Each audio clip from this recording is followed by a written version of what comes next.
Look at this. You telling me you can kick this high, but you can't like swing your leg up that high on a cork? What are you doing here?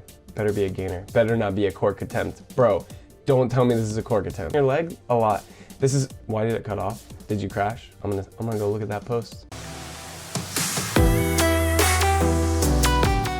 Good morning, everyone. It is 6 a.m. on the actual day that you are watching this, or my name's not Zach Ferguson. I put out a community post and said, hey guys, send me clips that you want tips or advice on, and I will review it in a video so that way we can have kind of a win-win. I can give you tips and I can make a video out of it. I used to teach people online just on Instagram, just giving them tips and stuff, but one, there's been too many messages, and two, I started my Patreon and I teach on my Patreon. There are a couple different tiers and you get different things for what you pay for, and it's just not really fair if I make some people pay for tips and other people not, you know? I also teach digital private lessons and private lessons in person, and I teach professionally as a coach. But I know not everyone can afford to like pay for a coach or anything. I completely understand that. I was that person. So at least this way, I can make a video out of it and you guys can still get tips from me. So let's do it. Oh, and also just don't acknowledge that.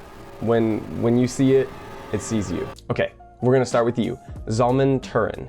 I wanted to start with this because I want you to understand that if you do not send a video when you want tips from anyone, any coach, then it's basically like a doctor trying to diagnose something over the phone when they can't see it. So if you want tips on something very specific, then send a video, or else most people are probably just gonna ignore you. Though I can help you with this one because it's more of a question of like, what should you do, or like how you should progress, rather than like, what am I doing wrong in this specific thing? He says, hi, all of your tutorials are very helpful, thank you. Well, thank you, bro. I have a problem. So I cart with my right hand, but I twist to the left. So I decided to just learn the cartwheel the other way, but I realized I side flip with my right hand. So should I learn it the other way? This is a great question. People ask this all the time at the gym. People switch up their tricking side constantly. So when I'm teaching people, I try to make sure that they get like everything on one side to start with, and then you kind of switch it up if you need to.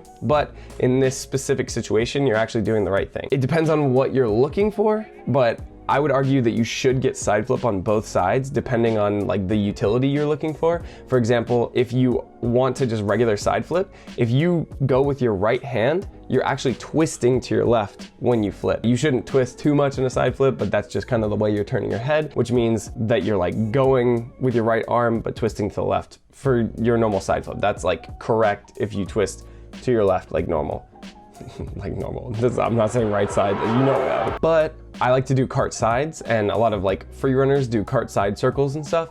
So for that, it's a lot easier if you cartwheel on your left and you side flip to your left. So I like to do both side flips. It just really depends on if you're interested in that or not. I'd also argue that you should at least be able to do cartwheel on both sides because it's a basic trick that can teach you tons of stuff. Like it'll help you with your Gumby and that kind of stuff if you learn it on both sides. I'm gonna assume that you're referring to my cart full tutorial on the side flip method.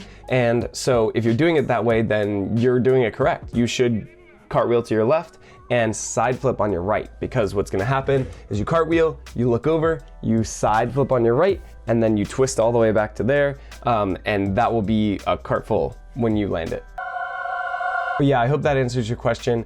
You should side flip on your right side if you twist to your left, but I think you should side flip and cartwheel on both sides. I dominantly side flip on my left side, but that's just because when I learned double legs, I was a pleb and I couldn't not pike anymore, and so I had to teach myself on my left side, and then later on I realized that was a super lame way of going about my life, and so I took control of the situation and learned side flip normally on my right side also. So yeah. The next one is from Dr. Yusuf Smith, and he actually left a voice message. Let's listen to it together. Zach, how's it going? My name's Yusuf, and I've just seen your mammoth of a cork tutorial, and it was fantastic. It's really made so much more sense than all the other tutorials I've seen. I used to have corks years ago and I've lost them, and I've just been banging my head against the wall recently trying to drill them.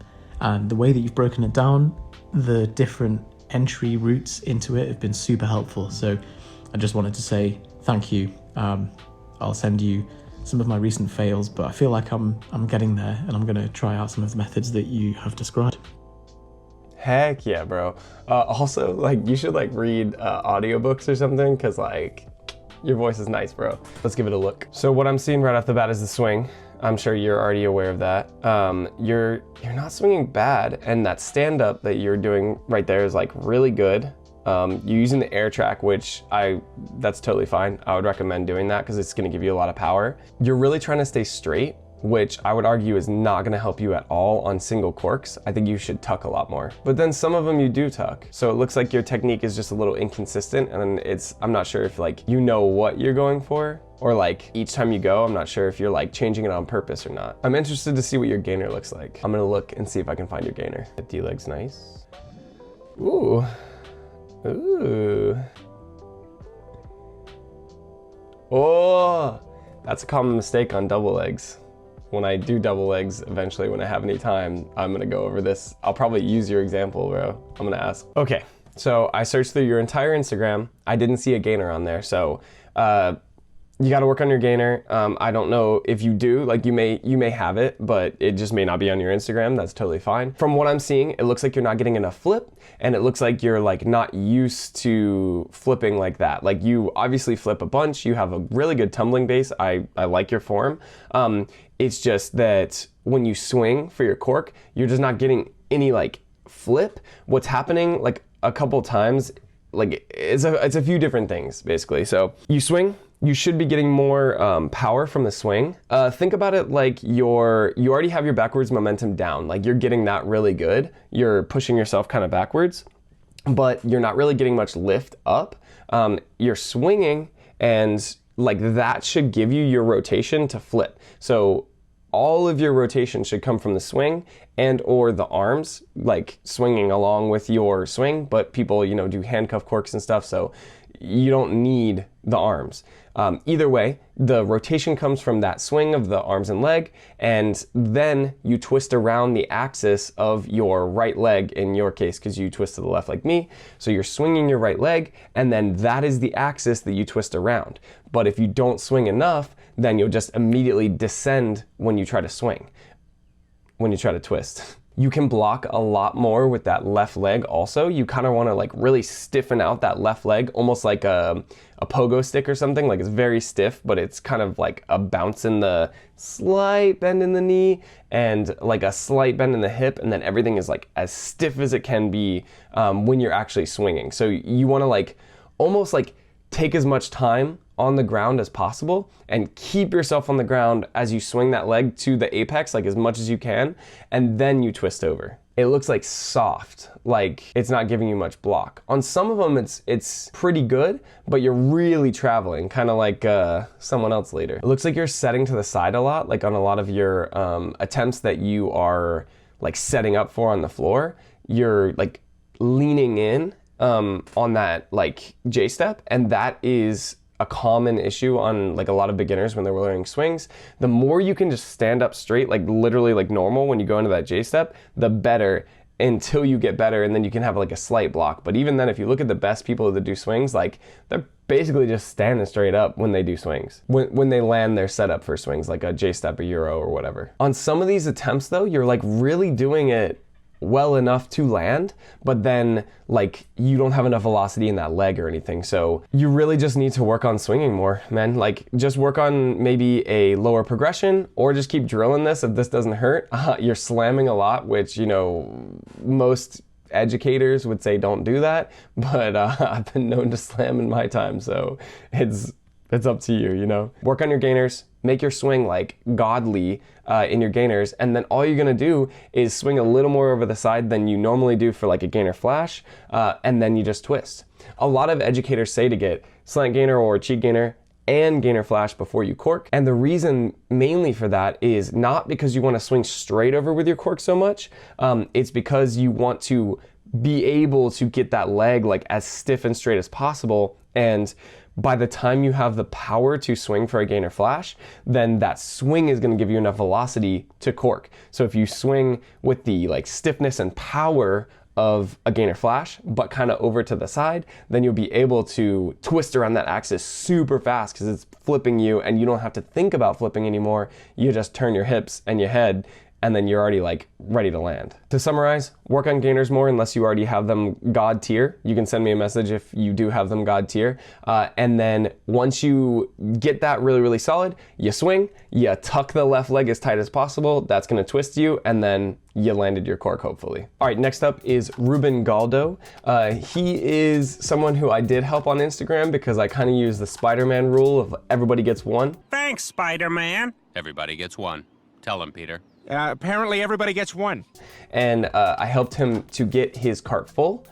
This was really dope to see because he was like doing it for Taekwondo and said he really wanted it, and I helped him get it, and it's really, really awesome to see your progress, bro. So amazing job. He simply asked, "Can you help me with this?"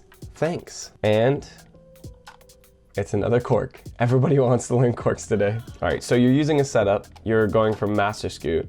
Your master scoot is kind of like tucked up and tiny, so I don't even feel like your master scoot is really helping you right now. You might as well be doing it like just standing or J-step or something. So one, work on your master scoot because it's not even really helping you right now. I have a master scoot tutorial you can watch, link in the description if you would like that. I'll put a link in the card too because whatever. Yeah, so you're not getting any momentum from your setup. When you do your master scoot or any setup for a cork, you want to be standing as tall as you can at the end of that, because then you are just doing a regular swing as if you were standing, but with like 2 to 5 times the actual momentum that you would have if you were just standing there doing it without like a J-step or something. So yeah, you're coming up a little crunched up, so you're already setting like super low. You're not gonna have much power with it. And then your twist is actually pretty good and pretty fast, but just like I was telling Yusuf, you're kind of keeping your legs like together and straight. What you wanna do is you wanna swing one leg, and then you wanna tuck up the other leg to it, and then twist around that axis. So if this is your swinging leg, you wanna pull, like if you're twisting like this right now, and what that does is it doesn't help you flip. Unless you're like a gymnast, there's no reason to like really straighten your legs on your twists until you get to dubs or higher. So think of like singles as a turn and dubs and higher as like twists. You'll really feel the difference when you get there. But you wanna swing, and then tuck up and twist around that axis really fast, and then open back up to land. Something I'm personally working on with my corks is trying to spot the ground more over my left shoulder. This is gonna give me more air awareness, and this is a problem with yours also. You're kind of just like looking at the ceiling or spacing out when you do it. You're like, and just hoping that you're gonna land. You should be able to stand up and look over your shoulder as you're raising that leg to swing, and then you'll know whether you're gonna be able to do a cork or not because you're like looking. So same thing, Yusuf, you might wanna work on that. On the second attempt that you sent me, you're doing kind of like a vertical cork. I don't know if you're doing that on purpose or not. If you're not, then that means you are really not swinging on this and you're just kind of hucking it. I would argue, go back and work on your gainers. Let's see if you have a gainer, bro. Nice. You have one picture. That's not even the same person. What? It is the same person. Why don't you post? Good kick, bro. Look at this. You telling me you can kick this high, but you can't like swing your leg up that high on a cork? What are you doing here? Better be a gainer. Better not be a cork attempt. Bro, don't tell me this is a cork attempt. Yo, that one was a lot better though. Let's see. And then yeah, see, you're straightening your leg a lot. This is, why did it cut off? Did you crash? I'm gonna go look at that post. Yeah, see that left leg is just straight, man. Did you just land it? Bro, you just landed it. So you lost it. So I would recommend to tuck that left leg. Like this one, you're doing everything a lot better. The master scoot is still not very good, but you're standing up at the end of your master scoot, and that is really giving you a ton of power, bro. So that is what you wanna work on. Fix that master scoot and you'll have like a crap ton of power, and then you really won't have to change anything. You'll just land like you did in this clip. But I would argue that if you fix the master scoot and you tuck in that left leg a little bit, then that's really gonna speed you up. You tuck your right leg, your swinging leg on this, even more than you tuck your left leg, which is your planting leg. You should tuck your left, not your right. Your right should be your axis. You can tuck your right, like you can tuck on corks. A lot of people tuck on corks. I tuck on corks. Shosei tucks on corks. That means we're basically the same. But basically what you want to do is swing that right leg as straight as possible for your axis, tuck the left leg, twist over. I'm saying the same thing over and over again. Let's move on. Also, I forgot to mention this earlier, but it's freaking so cool that there are doctors that are trickers now, like Yusuf and Neil. Okay, I shot over an hour's worth of footage this morning, so I'm just gonna cut it into 2 pieces because it's gonna be about a 30-minute long video right now. So it'll probably be about 10 minutes each or 15 minutes each, depending on, you know, how much dead time I want to cut out. But I'm still gonna be able to get a video out today. It's just not gonna be like the whole thing. It'll just be a part 1 and part 2. So if you sent me a video, check back next week and hopefully your tips will be there waiting for you. Please hit the like button for my suffering. I've been up since 4:30 a.m. And I have been editing all day, and now the sun's pushing down on me. Go to my Patreon if you want tips earlier than weeks going by. But either way, have a great day. I love you guys.